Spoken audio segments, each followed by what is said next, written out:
explosion through the hole. We're not seeing that. So now Pollard is able to get to and get through the hole quicker than Zeke. So he's going to, but if you play him, the more you play him, he's not a guy that's going to give you better and better production as he gets more and more carries. He's basically a 10, 11, maybe 12 carry a game guy that's going to give you great production. He'll give you 5, 7 yards per carry. But then people start thinking, well, just think if we gave him 20, 25 carries, Skip, his body's not built to carry the ball like that. Zeke has to understand he's going to have to share more of the running load because, Skip, Zeke has got a lot of carries. He's getting some mileage up on that body. And although it might look good, that engine has been running for a while. They put a lot of miles, and Zeke runs to contact. Zeke is not a guy that makes you miss. Zeke is trying to run through you. Zeke is not running out of bounds. So that's accumulated over his early 5-year career. So I do believe Tony Pollard has earned more carries than what he's getting. Also, not necessarily that it has to be Zeke's team, but it definitely needs to be a running team. Now, Zeke is averaging 4.1 yards on first down. But, Skip, I look at it yesterday, Sunday, hell, I know Zeke gonna get the ball on first down. You got Andy Dalton, and you got DiNucci, and now you got Garrett Gilbert. What the hell you think you're gonna do on first down? You actually think I'm gonna let you think you're gonna play action pass and throw a deep ball? You're gonna turn around and either hand it or pitch it to Zeke. That's what you're gonna do, Skip. So I'm gearing up on first down to shut down your run. And they got no imagination. I'm looking at all these other teams and all the imagination that they run in the running game, Skip, and I'm looking at the Cowboys. Hand off left, hand off right, toss left, toss right. And then at the most inopportune time, Skip, we're going to try to hit you with a reverse wide receiver pass and get stopped for a 16-yard loss. But, Skip, I agree. Tony Pollard has earned the right to get more carries. It doesn't necessarily have to be, okay, this is a Zeke team now.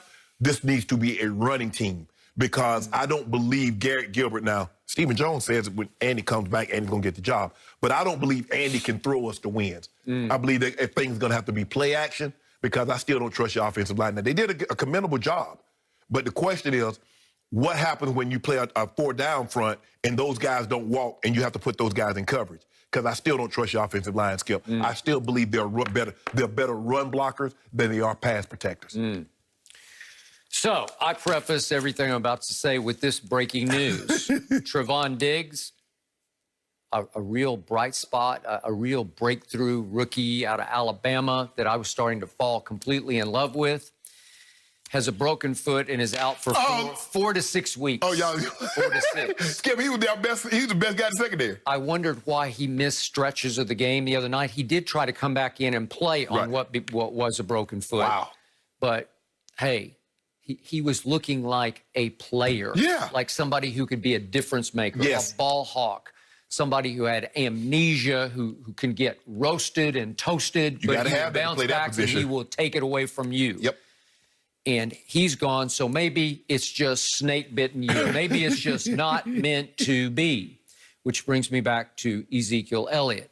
Still love him, but for me, he has become the saddest story in the NFL on the field. I'm not talking about some life and death sort of story. I'm talking about as a football player, his decline it's hard to watch for me because I loved him so much. And I've told you now for 2 seasons, I can't see it anymore. And I think you're finally coming around to he's just not what he used to be. And usually you don't see the decline this quickly in a running back because he's still 25 years of age. And yet, I keep using... Especially with no injury. Now, Skip, you know you got a knee injury, you have a major injury, we get it, but not like this. He's had nicks and knacks, nothing but, serious. But running back's going to have nicks and knacks. Yep, they are going to. So, I give the decline numbers again. Rookie year, he leads the league, 109 yards rushing per game. 98 his second year, 96 his third year, both led the league. Then it falls to 85 last year, and he's down to 64 this year. He's on pace for 1,000 yards. Yeah. 1,000 yards for a running back is nothing now in this league. So Sunday against the Steelers, they hung in, and we had Garrett Gilbert throwing into the end zone to maybe win the game. I know it was still a long shot, but in that game, Zeke carried 18 times for 51 yards. That's 2.8 per try. That ain't Zeke. And what did we see? He was making Tony Pollard look like a Pro Bowler because Tony would come in, and Tony's got a little wiggle and a little burst. I'm not talking about he's not a Pro Bowl running back, but he's pretty good. And compared to Zeke, running, as I say, in Cabo sand, look like he's running in slow motion. It looks like Tony Pollard can fly. And he had 2 runs, Tony Pollard did Sunday, of 20 yards. 20 yards. Do you realize what's happened to Zeke on 20-plus yard runs? He had 17 his rookie year. That's pretty good. Then he missed those 4 games his second year, so he had 9. But then third year, he had 15. That'll work. Then last year, it fell off to 7. This year, so far, he has 1 20-yard run. So Tony Pollard in 1 game had 2 20-yard runs. Zeke has 1 for the whole year. There's no home run to him anymore. There's no, I don't know where the 4.40 Zeke went. No, that's going. He ain't running 4.40 anymore. Skip, so you want Tony Pollard to get carries, or you want him to get touches? Even though, sadly, my team still is not out of the NFC least race. They still have, what are they, 2-7, and they still got a shot. They got a shot. They get to play each of the division rivals one more time, and if you could win all 3, you might have a shot. And 2 of the 3 at home. Yep, and you're going to have to win maybe 1 more game somewhere along the line. I thought it was going to be Pittsburgh, but it wasn't. My point is, if you knew for a fact that you weren't going to win the East, to your point, I might put Zeke in mothballs. I might just use him very sparingly, because if you can revive him next year when Dak comes back, maybe it's next year is the year. Maybe it's not this year. Why would you waste the carries and the punishment? That's an awful expensive suit to just hang up in your closet. $15 million a year. Jerry Jones would say, not on my watch, right? Exactly. The buck stops with Skip, me. when I look at Tony Pollard now, he ended up with nice numbers, but he had 4 carries on first down for a total of 1 yard. Yep. Now, on the season, he's averaging 2.9 yards a carry on 23 carries. You have to get him loose off tackle or toss it to him. Right. And remember, at Memphis, I watched him quite a bit. He was as much a slot receiver as he was a running back. So he can do that also. And they had him. They had the guy that the Rams took. I think they took the guy from Antonio Edwards, the guy at Washington. Yep. So they had... No, they had weapons, man. Right. So, Skip, I think he's a guy that needs to operate out in space. He's not an eye back. He works better. If you look at these college systems, Skip, nobody running back seldom is in the eye. He's basically offset. So you're going to have to play him like that, play to his strengths. But like I said, I believe this is a better running team than pass protecting team, and you're going to have to protect him. Now, the defense is playing better. I love what I'm seeing from D-Law. Now, the D-Law that I've seen the last 3 weeks, that's a Pro Bowl. That's an all-pro player. Yep. And now you got Diggs is out, Skip. How y'all going to hold up on the back end? I don't know. Awuzie has got a torn hamstring. He was supposed to be back maybe Sunday, so maybe he's going to have to come back. Maybe with the bye week, because you guys get the bye week. Maybe. And Anthony Brown came back. The other corners played pretty well. So, but Trevon Diggs got a chance to be a star. Yeah. Oh, yeah. Skip, but the Cowboys it might not just be your year, Skip. I mean, you still can win, like you said, you still can win the division, because this division is terrible. Yep. And it looks like 6 wins. Let that sink in. 6 wins is probably going to win the NFC East. That's the low that the NFL, that division, and not the NFL, because all the other divisions look like it's going to take 10, 11 wins to win the division. But 6 wins. I got it. And you're going to have a home playoff game, Skip. You proud of that?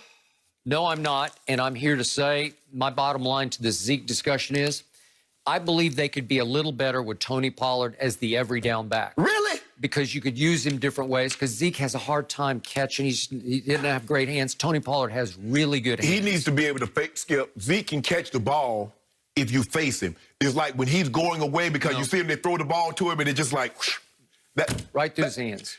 I mean, you look at guys like Christian McCaffrey, you look at Alvin Kamara, and they make it look easy. They do. But for a running back, catching the ball is not easy. Marshall Faulk and some guys can just make it look easy.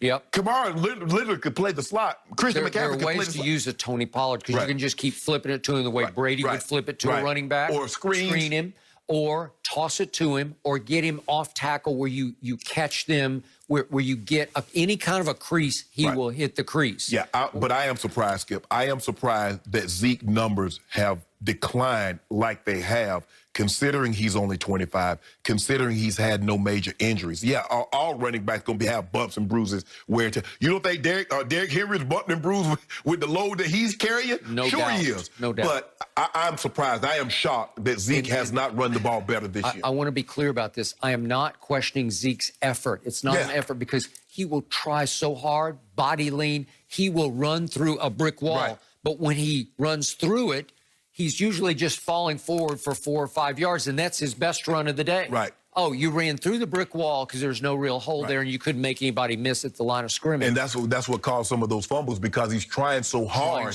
in that the ball gets away from his body and they just punch it out. My only criticism was Orlando Scandrick's criticism, and he knows Zeke very well, played with him obviously in 2016. He thinks Zeke got a little heavy starting in Cabo San Lucas as he was training to come back and get his money. And he got his money, and he looked like he brought an extra chin back with him. His back pocket got heavy. I mean, it's hard to walk. Maybe that's it. I don't know.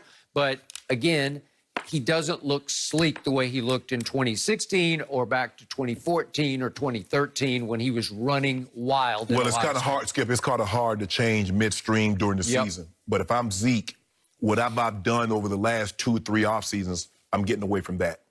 I'm going to completely rededicate, change my training regimen, change my eating schedule, I'm going to do everything different, because something has happened that's caused Zeke for him to have this precipitous fall.